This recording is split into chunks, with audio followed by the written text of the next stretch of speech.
Dans cette vidéo, nous allons apprendre à importer un fichier, le contenu d'un fichier Excel, notamment un devis réalisé sur Excel dans notre logiciel Pricing Construction. Cette méthode est nécessaire lorsque, par exemple, nous voulons nous éviter la corvée de saisie. Si les données existent déjà dans un fichier Excel, nous pouvons immédiatement l'importer dans Pricing Construction. Et pour ce faire, nous allons vous montrer la méthode à adopter. Alors, pour cela, nous allons ouvrir un fichier Excel, en l'occurrence celui-ci comme exemple. Voilà, il s'agit en l'occurrence de travaux de construction d'un bâtiment administratif au lycée moderne de Bongouanou. Voilà, mais là, une chose est à remarquer, c'est que dans Pricing Construction, lorsque nous sommes dans le devis, nous avons 1, 2, 3 et 4 colonnes. La première colonne, c'est numéro de lot, ensuite désignation, unité, quantité. Mais lorsque nous venons dans notre devis à importer, nous voyons que la colonne numéro de lot est absente. Voilà. Ce n'est pas un drame, mais pour Pricing Construction, il faut que j'insère cette nouvelle colonne-là. Donc, pour ce faire, je vais insérer la nouvelle colonne. Voilà. C'est juste à titre indicatif. Donc, on va appeler numéro. Voilà. Et puis là, on va juste entrer quelques valeurs. Notamment, on va faire une copie incrémentielle.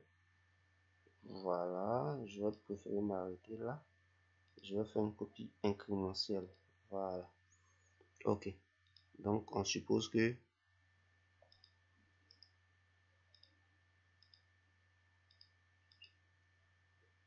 voilà. Je suppose que je ne suppose pas, je sais que maintenant je respecte le nombre de colonnes exigées par Pricing Construction, notamment le numéro de lot, la désignation, l'unité et la quantité. Donc, revenons à notre fichier Excel. Je vais maintenant copier les données à importer. Donc, dans Pricing Construction, on voit que les colonnes qui sont concernées pour la copie sont numéro, désignation, unité, quantité. Donc, je ne copie pas les en-têtes, je copie juste tout ce qui vient en dessous des en-têtes. Voilà.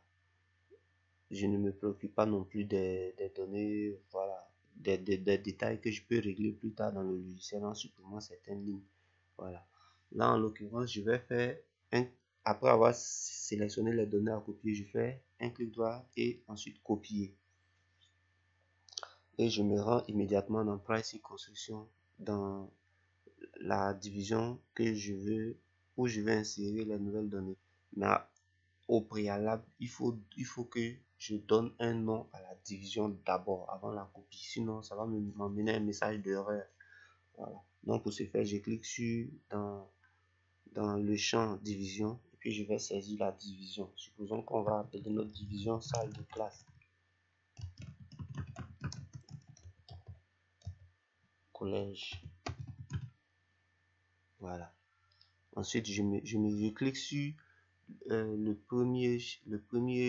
première cellule du numéro lot et je viens dans accueil. Ensuite, dans le groupe presse-papier, sur la petite flèche en dessous du bouton coller, je clique là-dessus et je sélectionne l'option coller par ajout. Voilà.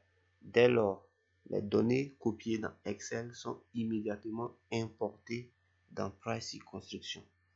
Voilà. Avec un message pour me dire vous allez coller 129 enregistrements. Êtes-vous certain de vouloir coller ces enregistrements? Il faut savoir que dans Pricing Construction, une ligne constitue un enregistrement. Une ligne constitue un enregistrement. Donc, le logiciel m'a averti que j'ai 129 lignes que je veux coller. On peut même vérifier ici qu'il s'agit effectivement de 129 lignes. Voilà. Lorsqu'on regarde le nombre, quand j'ai fait une copie incrémentielle sur le numéro de la nouvelle colonne que j'ai insérée, je vois que j'étais effectivement à 129 lignes. Donc, revenons à Pricing Construction. 129 lignes, je clique sur oui et là, les lignes sont importées dans Pricey Construction. Dans cette vidéo, nous venons d'apprendre à importer des données depuis un fichier Excel dans Pricey Construction.